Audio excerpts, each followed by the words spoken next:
बहुत अच्छी तरह स्पष्ट करेंगे, क्योंकि जो उन्होंने कहा होता था वही रट के बोल देते।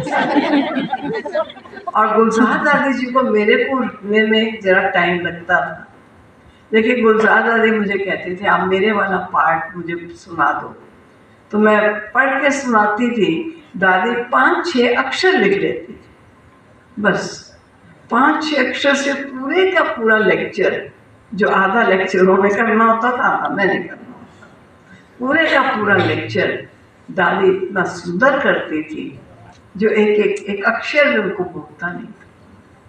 बहुत उनकी अच्छी मेमोरी थी दादी।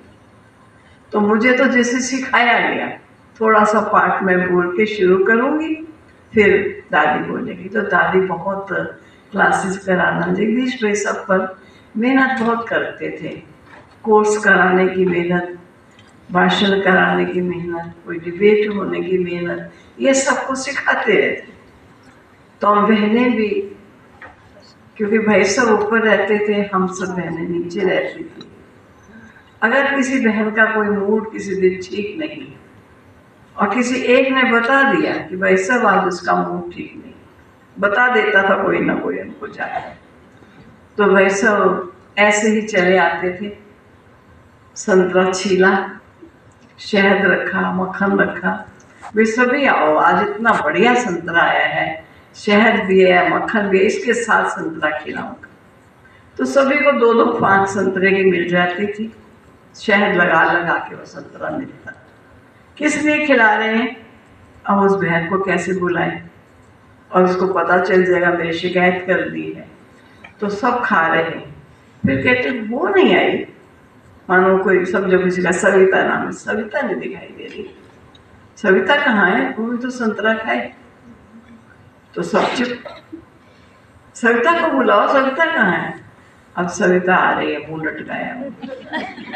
सविता क्या हुआ, संतरा भी देखो बेचारे का जूस निकलता जा रहा है, खाओ ना ये। नहीं मेरा दिल नहीं। तो आपका दिल नहीं है तो हमारा भी दिल नहीं होगा, हम भी नहीं खाएंगे।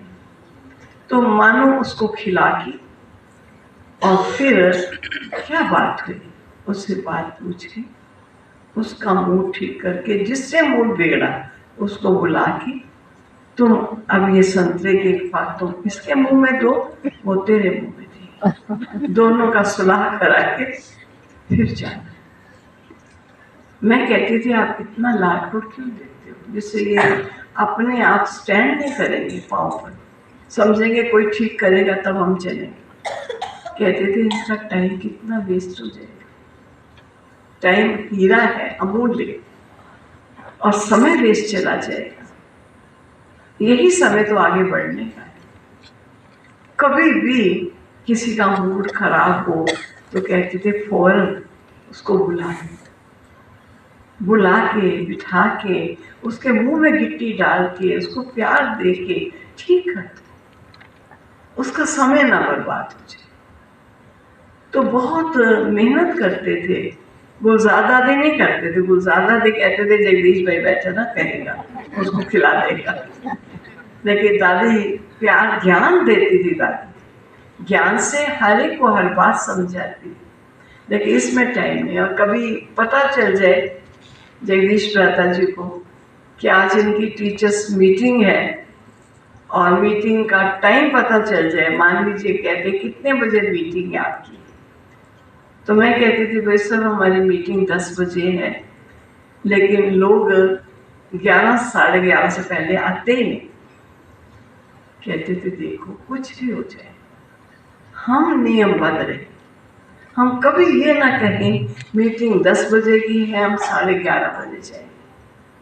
ये पंक्चुअलिटी हमारे जीवन का श्रृंगार है, कभी पंक्चुअलिटी को भंग नहीं होने। तो जो ही उनको पता चलता था ऊपर रहते थे, देखिए 10 बज रहे हैं, आप लोग अभी तक यहाँ बैठे, 10:15 बज रहे हैं, आप तक अभी तक निकले नहीं, हमने तो अभी नाश्ता भी नहीं किया होता। तो भाई सब स्कूटर मंगवा देना, 2 स्कूटर आ गई, 6 बहनें हैं, 3-3 करके जाओ, और तीनों 6 की प्लास्टिक की डब्बियाँ मंगवा के ऊपर रखी हुई थी। उन प्लास्टिक की डब्बियों में हमारी परोठी जो भी नाश्ता बना डाल के स्कूटर में रख के अब जाओ। मीटिंग में टाइम से पहुंच। तो टाइम की पंक्चुअलिटी बहुत ज़्यादा, और जैसे स्वयं करते थे उसको वैसा ही दूसरों को सिखाते। कभी ये ना कहो सब लेट आते हैं, ये तो हमेशा के लिए हर एक कहता रहेगा सब लेट आते हैं, तो टाइम से कार्य कौन करे। तो टाइम की पंक्चुअलिटी बहुत। खाना उनको 11:30 बजे सुबह 3 बजे से लिखना शुरू होते थे, और 4 बजे पहले योग तो 4 बजे का नहीं होता था, तो उस समय लिखने का काम चलता था। 4-4:30 बजे भैंसों को चाय मिल जाए और एक बहन बैठ के कभी अपने आमने मैंने मुरली पढ़ ली, नहीं कोई भी बहन मुझे मुरली सुना दे, क्योंकि क्लास के टाइम पर उनको प्रेस में छपाई पर अपना लेख भेजना होता था। रोज बाबा का पत्र आता था।